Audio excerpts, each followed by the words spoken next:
I'm Cam Buchanan, Principal Consultant BAE Systems. He's Adrian Nish, not Nash, Head of Threat Intelligence at BAE Systems. One of the biggest challenges we've got coming up as penetration testers, getting from our clients, is that people want us to make our tests more real. We want to go out there and show people that penetration testing isn't just something that you bring in and say, yeah, we've got it pen tested. It's actually something that's teaching you something important. And in other words, we need to apply real-world intelligence to tests for both improving technical outcomes and gaining better buy-in from our business stakeholders. This is one of the core messages to CREST and the Bank of England's new STAR and CBEST schemes, something that we're working towards getting accredited with. So when considering how we do this, we thought, well, how far can we go to make this real? And one of the ideas we said was, okay, well, we've got a threat intelligence team here, we've got a penetration testing team. How about we take some of the stuff that our threat intelligence team find and give it to the pen testing team and see how they can apply it to what they do. So basically, we're going to take malware, we're going to reverse it, make it inert, and then we're going to try and use it for things.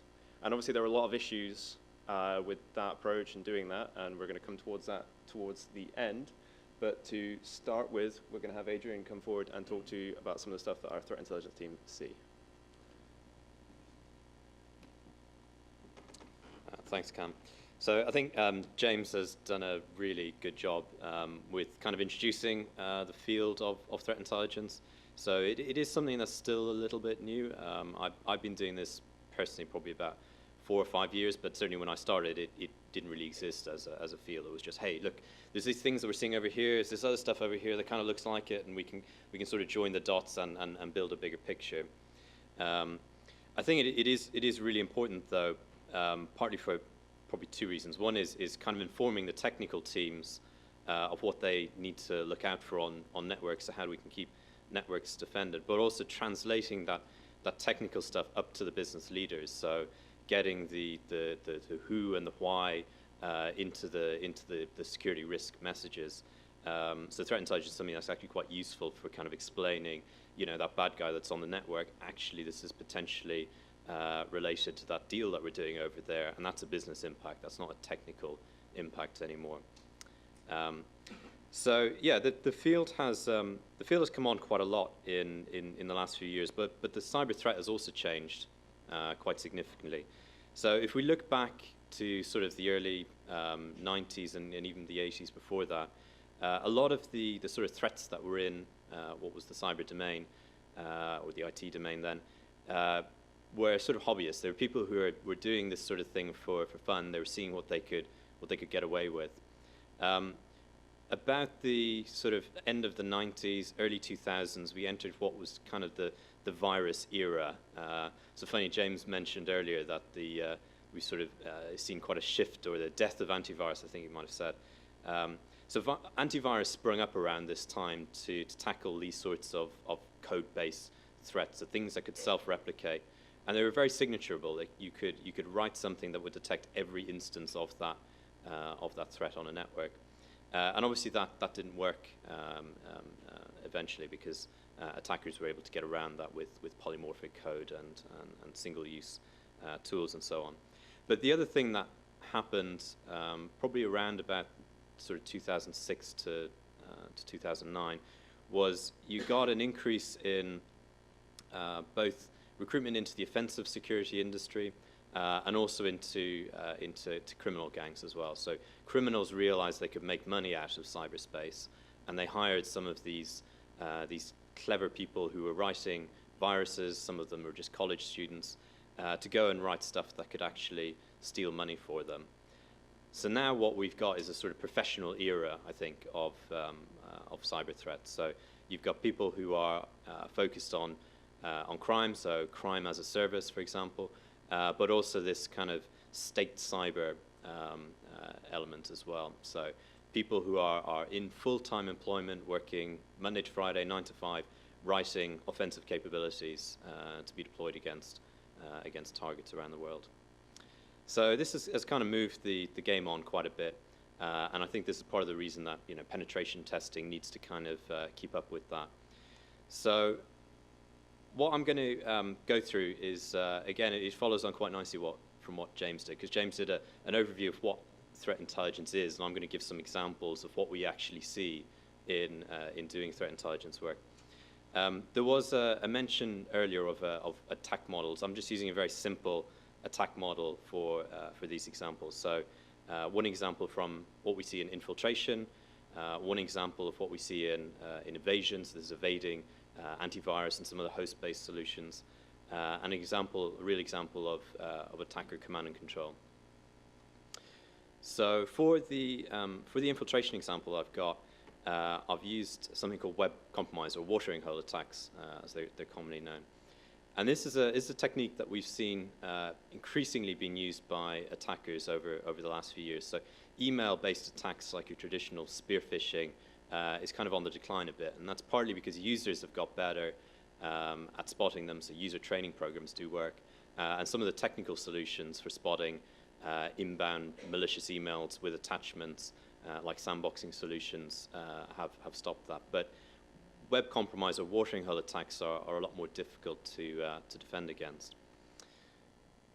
How they typically work is attackers will pick certain sites that they know that the target organization is likely to visit. So say they're targeting a government agency. They'll compromise websites that might be political websites, perhaps research websites associated with that government agency, or technology sites that might be suppliers into that agency. And what they'll do is they put a small bit of code onto the site, so something like an iframe, and that iframe will direct the browser onto another site which might contain some PHP code that will be scripts, and that will check various settings from the user who's visited that site. So it might check the versions of Adobe or Java or Shockwave Flash. It might deploy an exploit, or it might actually deploy something like a social engineering trick. So in some of the cases that we see, the attackers are actually just popping up a box saying you need to install plugins or you need to update your Shockwave Flash. And when the user clicks that install button, that's actually running the malware on that system. So Trojanized installers are something we're seeing more commonly. And the other trick that attackers are doing increasingly is putting IP whitelists in to select specific targets. So the actual IP gateways of their target organizations they will use as a filter to make sure that malware only gets delivered to them, and there's little collateral damage. So these are things that we see in the wild, and Cam will give an example of one of these in a moment again. For the evasion tactic, one of the things that I'm sure most of you are familiar with is DLL-SIDELOADING. So we saw an interesting case of this a few months ago. We did an instant response for an energy firm, and the attacker, they were using lots of different techniques throughout the attack, but one of their most popular tactics was actually DLL-SIDELOADING to get the malware to run. So they would drop 3 files. These were an executable file, a DLL, and a DAT file. The executable file would load that DLL as long as it was in the same folder, and the DLL was a custom bit of code that would open the DAT file, decrypt the contents, and inject it into memory. So the DLL wasn't malicious necessarily on its own, but it was actually using that encrypted file. Now, I don't know whether the attacker had a little bit of irony or whether there's some other practical reason, but they were actually using antivirus executable files to load that DLL. And it is a signed binary, so it won't pop up any warning messages. And like I said, that elogger.dll, which that ZLH file would expect, isn't actually malicious on itself. So very difficult for the antivirus to pick up, and in the case that we did, all of the binaries were successful in getting through. And there's not much hope for defenders in this space either. Microsoft themselves say, actually, this is a feature. This is not a bug, and it just requires that developers should be coding things properly. So they're kind of putting the responsibility on developers, but there's very little that network defenders can actually do to mitigate this. So for the command and control case, this is an example that we saw a few years ago, actually, but it's still one of my favorites. So this is a piece of malware that's developed by some covert espionage actors. And what they do is they use legitimate content on compromised websites to actually proxy their commands into the victim. And the attackers have real-time access to this, so they can update the commands at any point. And the particular tactic they were using was actually a variation on steganography using a JPEG image file. And the way this works is the malware, once it's installed inside the victim network, it makes HTTP GET requests for that image, which is sitting on a midpoint website, and the attacker is then able to update that image with the latest commands for the malware to run. I think they were updating every 8 seconds, so it was pretty much a real-time remote shell they had into the organization, but going via a legitimate website. One of the examples, the website that they picked was actually a US politician's personal website. So we've redacted that, but let's say it's Jim's website. So on Jim's website, there was a JPEG image. It was just a contact button, actually. And within that JPEG image, you'll see, if you're familiar with this, there's a magic pair of bytes which denote the end of a file for a JPEG, so this FFD9 pair of bytes. And after that FFD9, there's some extra code has been appended in here. If we do a simple bit flip, we can see actually we get something that's in ASCII. So it looks like base 64, but actually it's got an additional cipher on top of that. But because we had a copy of the malware, we were able to reverse engineer the cipher, pick out the encryption key that they were using to read that. So we were able to actually decrypt the command and control instructions and monitor the attacker's commands on victim organizations. So this was quite nice. But the other thing that we can do with this capability is within the binary file, the actual malware file, the configuration for the command and control URL to use is just sitting there at the bottom of the file. It's also obfuscated, but you can run that cipher routine over it, and you can decrypt the contents. Or you can come up with a new URL, you can patch the binary, and then you can use that potentially as a capability of your own. So using that binary, you could get that to communicate with any URL you wanted, such as your own that you wanted to use in testing, and you'd now have a tool that you potentially could use without having to actually go and code up a complex steganography routine for an attack. So it's a nice example because it is something we saw in the wild and was being used successfully against many large organizations at the time. So I'm going to hand back to Cam now, who's going to talk through some of the practical considerations of using some of these techniques and using some of the actual code in practical tests, and then some of the kind of legal and ethical issues that come with this approach as well. Yeah, thanks, Adrian. So yeah, hopefully that was kind of useful to see some of the examples that I'm going to talk about here, and we're going to go through each one and talk about them in specific. Adrian does have a lot more examples that he wouldn't let me talk about, but he'd probably be happy to discuss them offline where we're not being filmed and that kind of stuff. So do go and buy him a drink and get him to talk about stuff he's not meant to. So the problem at hand, what are the practical implications of using these kind of things, and what do we need to think about when we're trying to use sort of previously malicious code in real tests? So let's look at that watering hole attack. How useful is that to us? As Adrian repeated a couple of times there, watering holes are becoming one of the primary compromise methods his team sees.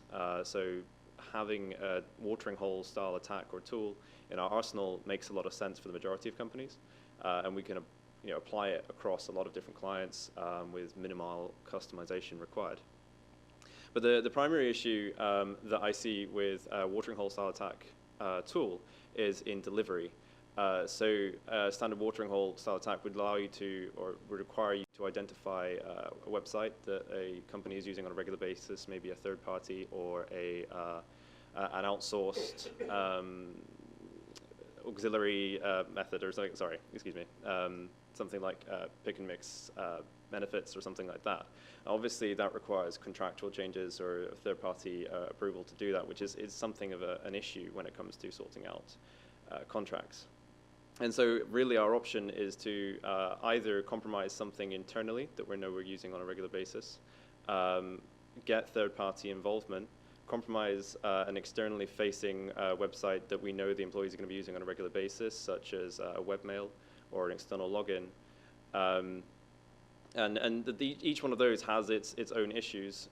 So compromising an externally facing website such as a webmail or external access solution does risk compromising employees on their own devices, which would be outside of scope. And this is something that's going to come up again and again and again in performing sort of star-based tests, is that we risk by emulating attackers moving outside of our scope, moving outside of what we can test. And unfortunately, that's the way it is. Attackers don't have those restrictions, whereas we do. The excellent thing about a watering hole type, though, is that it can be used for many, many different kinds of things. So it tests the user awareness as well as browser vulnerabilities. So it's not just, okay, you know, I've got this exploit that works on this one specific piece of kit. We can customize it so it works against lots and lots of different vulnerabilities, that it works on a social engineering kind of basis. It also straddles different phases of the test. So you can use it for the reconnaissance to collect information about your targets. You could use it for infiltration to get your initial compromise. Or you can use it to deliver something that is actually then going to go and work by itself, self-propellant kind. The other issue that we found once sort of looking at this kind of thing is that if we're not going to compromise something that's already privileged, that if we compromised it, we could do other things with it that are better than performing this attack anyway, we would have to kind of lead our potential victims to it. And that involves using a spear phishing attack or a phishing attack. And what this kind of does is then compromise something that I'm coming to refer to as scenario integrity. And what I mean by that is when we're performing a scenario for a client, we want to stick as closely as possible to what their attackers and assailants are going to be using. And by saying, oh, well, we can't really do that because, you know, X, Y, and Z difficulties, we're going to have to move away from that. We don't want to do that. Because then that's saying, you know, well, you know, we couldn't kick your door in like the people who broke into your house last week did, so we're going to smash the window and go through that. What does that prove? So yeah, it does compromise that scenario integrity, and we do want to kind of stick as closely as possible to what potential attackers are going to do. And I've already pointed out, it's a risk of collateral damage not only for employees on their personal devices, but also for anybody else that might happen to browse there. The last thing we want to do is compromise somebody that's utterly uninvolved in it whatsoever. So Adrian gave me this nice piece of kit. This is the administration screen from one of the tools. It's pretty cool. It's built in PHP, so it was really, really easy to take apart and reuse in some test scenarios. It comes with a load of functionality that when I initially sat down and said, okay, what tools do we need to build to start replicating attacks and that kind of stuff, I skipped a lot of the stuff that's built into this. It does have its limitations, as I pointed out, like we do need to compromise a site to deliver it. This is based off an iframe, as Adrian said, which will then collect a lot of information about a user and try and get them to load different plugins and then record what plugin versions they are. And it reports them on this screen and then tells you whether they've been redirected onto the compromised site based on the output of those plugins or not. And it's pretty cool, and from here you can actually get quite a lot of information. It stores it all in different pages. And to use this, all we needed was a web-facing site for it to feed the information back to, and then a site to compromise. So it's pretty cool and pretty straightforward. So the DLL-SIDELOADING attack that Adrian talked about, the in-the-wild example we have for evading host defenses. Taking his legitimate his discovered example, it was a legitimate executable that was an antivirus binary and was placed alongside a malicious DLL, which was like pretty easy to make. And we save a lot of effort by using the stuff that we've reversed against sort of developing our own, because that's quite a complex attack. It requires people with very specific skills and that kind of stuff.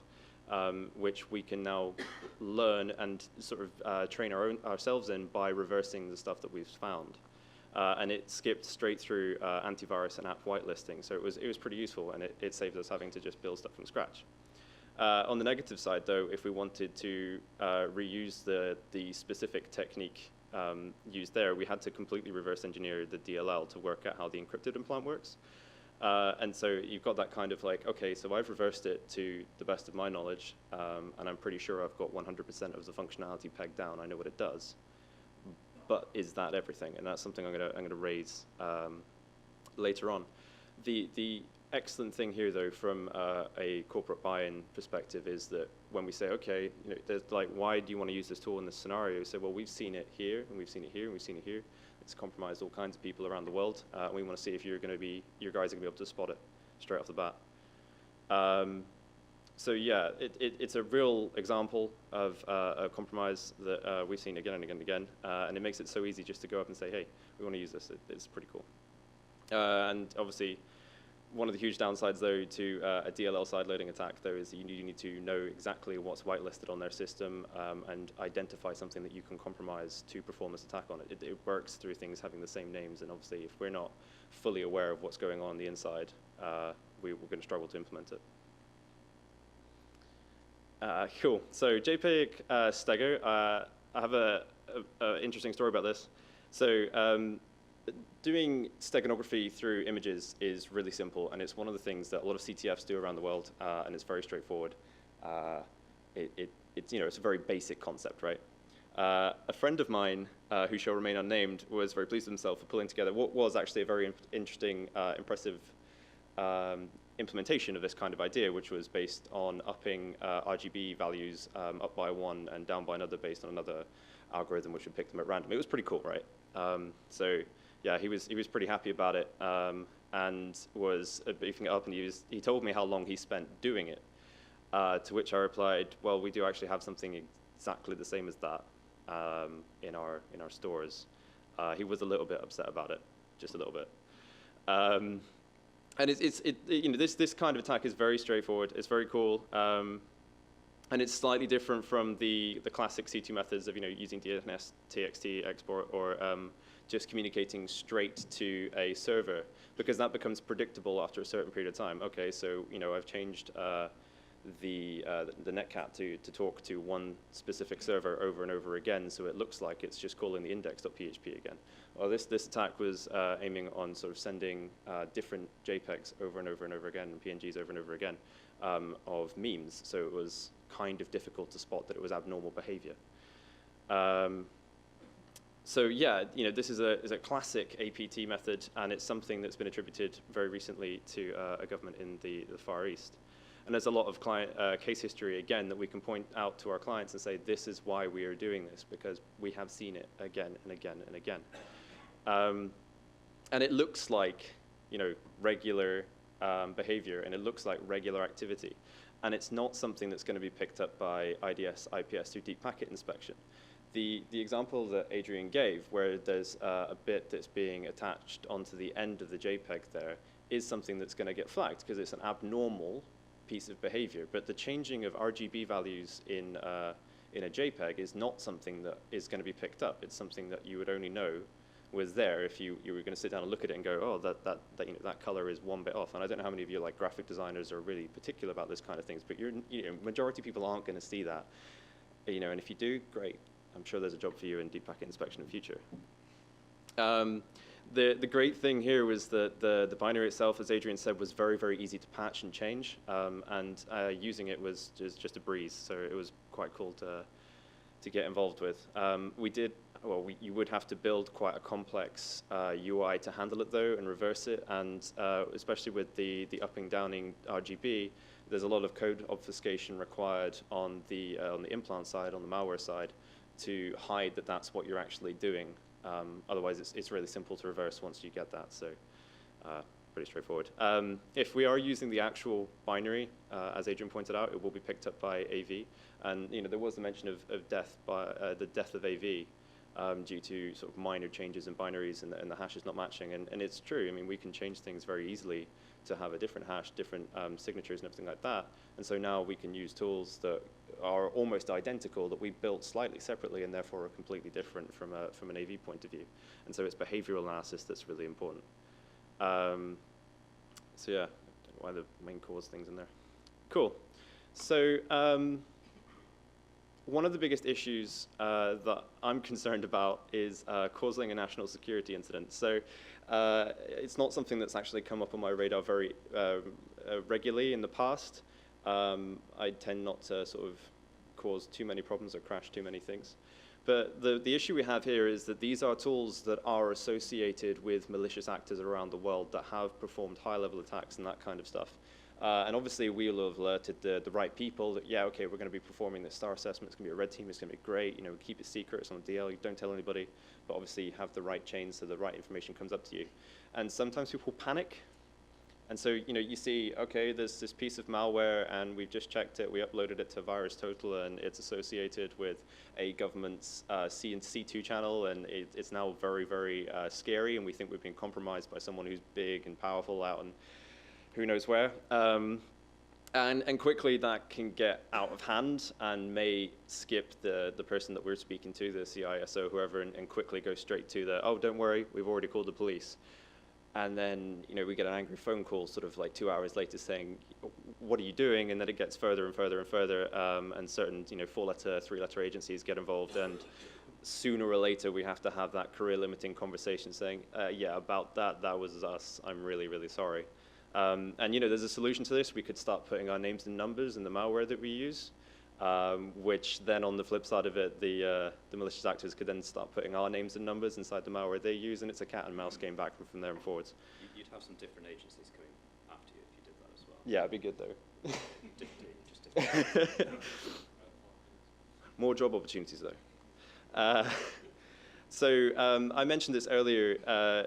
One of the other large security risks is, have we fully reversed the code? Now, I'm confident in the abilities of our reversers. I've got a lot of respect for them. They work very hard, and they're very clever people. But the idea of tradecraft for us is something that we've been developing as computer security people and technicians, and we're interested in saying, yeah, you know, this traffic looks like this and it doesn't look like that, and to us that's really cool because, you know, it gets around it. Tradecraft to people who work in government agencies and those kind of things can mean something completely different, and these are people that have been involved in this kind of field, you know, since the Cold War, and they've, you know, had to fight in the streets of Budapest and that kind of rubbish. And that's where it kind of becomes, you know, we're on a slightly different level of tradecraft at that point, where it's embedded with embedded kind of thing. And so that idea of, have we fully reversed the code, I don't think we could ever really be sure. And so you could technically be introducing something pretty horrific into your clients' networks. And from my perspective, I'm worried whether it will encourage somewhat bad behavior amongst the community. I think sharing malware binaries and hashes and sort of research about what we're doing is the lifeblood of the community. And if we're now using, okay, so we found this new binary, we've fully reversed it, and we're going to use it in our pen tests, and that gives us an edge over our competitors who are also doing similar kinds of pen tests, and that discourages us from sharing it as a community, and therefore, you know, we're the only guys that know how to detect that, and that's bad. That's a step in the wrong direction, right? And I hope that wouldn't happen, but, you know, competitive advantage is competitive advantage. And this is kind of an interesting one, and it's something that Adrian raised because it's more his issue than mine because he's the one that's doing this. Do we own it, right? If I download something off the internet from a dodgy site, reverse it, and then flog it out to my clients, do I owe that hacker money? Should I get on the phone to his agent and just make sure that we're all cool? And, you know, obviously it's not going to be an issue straight away. We're not going to be sort of having somebody phone up saying, hey, I'm such and such, give me back my code, you can't use that. But in the event of, saying, a hacker getting arrested and making deals and so on and so forth, so they don't have to go to prison, they've copped to those crimes, and the malware that they created is now feasibly theirs, right? So they could come to us and say, you owe me money. And if we're making a considerable amount of money over how many years that this is going on, I think they could actually make a decent claim against us. But we'll see. Maybe that will come out in international law, and we'll see something new in that area in the next however many years. So yeah, I mean, that was a quick run through of how we think that we could use malware for pen testing and how we could use it to replicate attacks. We've discussed the premise behind intelligence-led pen testing and how we as an industry need to look at more real attacks and try and replicate them as closely as possible. And the idea is that we're not testing traditional IT and network, sorry, we're not performing the standard sort of, okay, I'm doing a pen test, you've got X number of vulnerabilities present. We know the vulnerabilities are there, right? It's an internal network. For a lot of people, that doesn't mean very much. You say, I've got my firewall, I've got everything that's stopping people getting in, and I can have whatever I want on the inside. And a lot of us will have seen really worrying networks in our time. The vulnerabilities are there, and we're not testing whether they're there, because we know they're there. What we're testing is whether the SOC can detect that we're attacking, whether your IDS, IPS can stop us doing what we want to do, and whether your whitelisting, that kind of stuff, is stopping us delivering our malware. That's what this is about. It's not us logging on and saying, hey, you've got 50 unauthenticated Samba shares going on there. What's that about? I mean, that's part of it, sure, but that's not why you do these tests. That's not the point of CBEST. I think there's a lot to learn from threat intelligence. I've spent some time working in it myself, and I did feel that it pushed my pen testing knowledge further. And I think that the more that we share with the people that work in threat intelligence, the better as pen testers. They have a lot of cool kit, which is part of it, but it's also that idea of the way that they look at things and the methodology that they use and applying that to pen testers, and us giving them our adversarial look at things so they can try and understand how people think when they pull malware down and take it apart. Going through the practicalities of reusing malicious codes, and it is a pros and cons thing. I can't tell you which way this should go, but I kind of hope that it will open up the discussion for us to say, this is something we could do. Obviously, there's always ups and downsides of doing anything. There are ups and downsides of pen testing. We can always, permanently destroy something. If your backups are not set up properly and we knock it offline and we also knock off the primary, you've lost a lot of data, right? That there are ups and downs to all of the things that we do. It's an inherently dangerous field to be working in, not personally, obviously, but depending on what you do, I guess. And there are significant ethical and legal risk issues that we risk by doing this. If you accidentally put some malware that you haven't reversed properly onto your client's network and you backdoor them to somebody that's quite scary and they get in and do some bad stuff, I'm pretty sure you're liable for that. So you do need to think about these questions before going out there and doing it. And we're not saying that we do